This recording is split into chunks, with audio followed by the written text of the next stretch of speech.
ராகுல் காந்தி அவர்கள் அந்தமான் தீவில் கிரேட் நிக்கோபார் ப்ராஜெக்ட் ஒரு திட்டம் மத்திய அரசு அதை கொண்டு வர இருக்கின்ற திட்டம். அது ஸ்ட்ராட்டஜிக்கல் எக்கனாமிக்கல் அது ஒரு நமக்கு பலம் சேர்க்கின்ற திட்டம், சீனாவுடைய ஆதிக்கத்தை குறைக்கின்ற திட்டம்.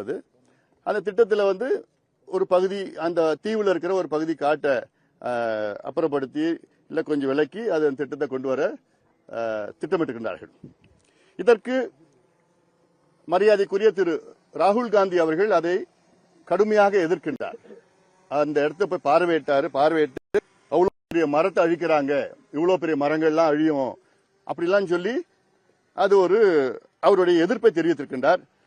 அவருடைய எண்ணங்களுக்கும் அவருடைய உணர்வுகளுக்கும் நிச்சயமாக நாங்கள் மதிப்பளிக்கின்றோம். ஏன்னா நானும் ஒரு சுற்றுச்சூழல் ஆர்வலர். ராகுல் காந்தி அவர்கள் இது என்வாயர்மெண்ட் மிகப்பெரிய அளவில் பாதிக்கப்படும் சொல்லியிருக்கார். அது நானும் அதுக்கு உடந்தையா இருக்கிறேன். அந்த கருத்துக்கு நானும் உடந்த.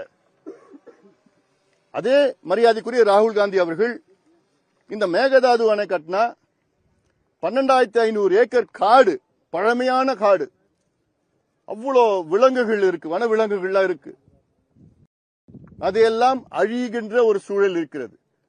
அதே உணர்வை வைத்து மரியாதைக்குரிய திரு ராகுல் காந்தி அவர்கள் இந்த மேகதாது திட்டத்தையும் எதிர்க்க வேண்டும். எதிர்ப்பது மட்டும் கிடையாது,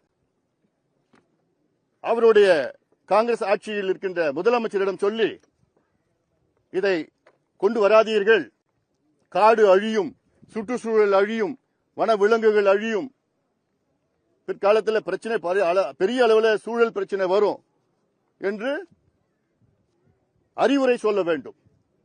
இதான் எங்களுடைய கோரிக்கை. நாங்க ராகுல் காந்தி கிட்ட நம்ம சண்டை போடுறது கிடையாது. அவருடைய எண்ணமோ எங்களுடைய எண்ணமோ ஒண்ணுதான், ரெண்டும் ஒரே கருத்து தான் நாங்க சொல்றோம். அந்தமானுக்கு ஒரு நீதி, கர்நாடகாவுக்கு ஒரு நீதி கிடையாது. எங்கே சூழல் பாதிக்கப்பட்டாலும் அதை விடக்கூடாது, அதுதான் நம்முடைய கடமை. அதனால இதை ஒரு வேண்டுகோளாக நான் மரியாதைக்குரிய திரு ராகுல் காந்தி இடம் நான் வைக்கின்றேன்.